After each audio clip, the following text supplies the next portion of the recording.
সেদিন কেসে দিয়েছিলাম, ওই যে গেছিলাম খেতে, খেতে এসে কেসে নেই। আর একটা লাল পাড় সাদা শাড়ি গত বছর পরেছি, ওটাতে ছবি ছেড়েছিলাম গত বছর, আবার একই শাড়ি।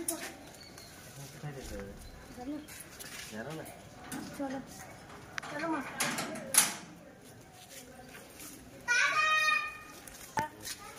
এখনই আসবো।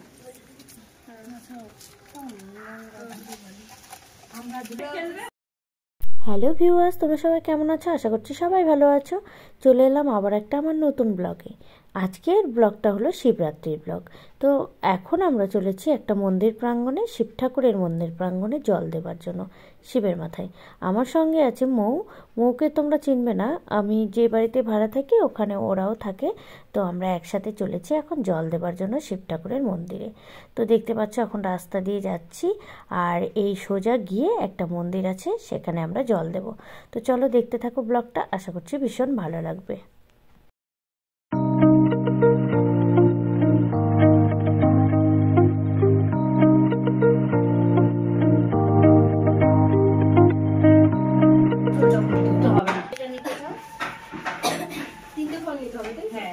তিনটে ফল নিয়ে শিব ঠাকুরের মাথায় দিয়ে এই মালাটা পরিয়ে দিয়ে তারপরে জল।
এবার আমরা সবাই একে একে শিব ঠাকুরের মাথায় জল ঢেলে দিলাম।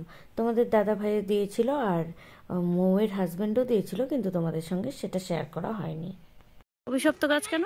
অভিশপ্ত গাছ কেন? এগুলো এক একজন বর প্রাপ্ত। হ্যাঁ, ধরো সাপোজ যে একজন কোনো কার কথা বলবো, ধরো এই যে তোমার তুলসী, হ্যাঁ তুলসী পুজো, তুলসী না তুলসী, তুলসী পুজো হয় কেন? এবার তুলসী গাছে আবার কুকুর পেচ্ছাপ করে। হ্যাঁ, ওটা তো সীতার অভিশাপ। কেন? সীতা অভিশাপ দিয়েছিল তুলসী গাছকে। প্রত্যেকটা গাছ অভিশপ্ত। তবে বট গাছকে ভালো অভিশাপ দিয়েছে সীতা। সত্য কথা বলেছিলাম। হ্যাঁ, এগুলো প্রত্যেকটা অভিশাপের ফল। হ্যাঁ, এবার অভিশাপের ফলে তখন তাদেরকে ওই অভিশাপ থেকে মুক্তির জন্য একটা করে আশীর্বাদ দিয়েছিল। শিবের মাথায় জল দেওয়া কমপ্লিট, আর জল ঢেলে এসে বাড়ি চলে এসেছি। তো তোমরা অনেকেই শিব ঠাকুরের উপাস করে অনেকেই অনেক কিছু খাও, তো যাই হোক আমরাও অনেক কিছু খাই। তো তোমাদের সঙ্গে আজকে শেয়ার করছি সেগুলো। আমি এখন রান্না করেছি ডালিয়ার খিচুড়ি। শিবরাত্রির উপাস করে অনেকেই সাবু ভেজানো খাও, মানে আগুনের জিনিস খাও না। তো যাই হোক আমিও আগে তাই খেতাম না, তো এখন আমি কিন্তু ডালিয়া খাই, আর এদিকে রুটি, ময়দা, আটার এগুলো জিনিসও খাই। যাই হোক আমরা যেটা খাই সেটাই তোমাদের সাথে শেয়ার করলাম। তো অনেকেই অনেক কিছু খাও, অনেকেই আবার খাও না অনেক কিছু। যাই হোক, তো চলো আজকে না ডালিয়ার খিচুড়ি বানিয়েছিলাম, এদিকে বানিয়েছিলাম লুচি, একটুখানি সুজি, আর বানিয়েছিলাম পনির দিয়ে ফুলকপি দিয়ে একটা সবজি। তো সেগুলো এখন বেড়ে নিচ্ছি আর তোমাদের দাদাভাইয়ের সঙ্গে গল্প করছি, আর কি একটা বিষয় নিয়ে হাসাহাসি করছিলাম। যাই হোক, জানো তো তোমাদের সঙ্গে আরেকটা কথা শেয়ার করাই হয়নি, গুড্ডুও কিন্তু আজকে উপোস ছিল। হ্যাঁ, একদম সকাল থেকে কিচ্ছু খায়নি, একটুখানি শুধু জল খেয়েছিল, বাট আর কিচ্ছু খায়নি। তো যাই হোক ও কিন্তু শিব ঠাকুরের মাথায় জল ঢেলেছে। সেই কারণে আমরা যেহেতু উপোস আছি, আমি আর তোমাদের দাদাভাই, তো ও বলছে আমিও থাকবো। অনেক জোর জবরদস্তি করলাম খাওয়ার জন্য সকাল থেকে, কিন্তু কিচ্ছু খাওয়াতে পারিনি। ও উপোসই থাকবে, এতই জেদ। তো ঠিক আছে থাক, কতক্ষণ থাকতে পারিস। এখন বাজে ওই মোটামুটি 2:30 নাগাদ হবে। তো আমরা এখন খাওয়া দাওয়া করব। তো জল টল ঢালা কমপ্লিট, চলো এবার খাওয়া দাওয়া করে নেওয়া যাক। শুধু জল ঢাললেই তো হবে না, প্রচণ্ড খিদেও পেয়ে গেছে। সবথেকে বড় কথা, খিদের থেকে জল পিপাসা পেয়েছে, কারণ ভালোই চড়তি দিন পড়েছে। তো এখন একটু গিয়ে জল খাবো আগে, তারপরে খাওয়া দাওয়া করব। তো বেড়ে নিলাম 3টে প্লেটে সবার জন্য, আমি, গুড্ডু আর তোমাদের দাদাভাই। তো চলো, আজকে তোমাদের ভিডিওটা কেমন লাগলো কমেন্টে জানাতে ভুলবে না, ঠিক আছে? যারা নতুন আছে চ্যানেলটিকে সাবস্ক্রাইব করে পাশে থেকো, আর বেল আইকনটাও ক্লিক করো, তাহলে নতুন নতুন ভিডিওগুলো নোটিফিকেশানটাও পেয়ে যাবে। তো চলো, তোমরা কে কী খেয়েছিলে শিবরাত্রির উপোস করে অবশ্যই আমাকে কমেন্টে জানাতে বলো না।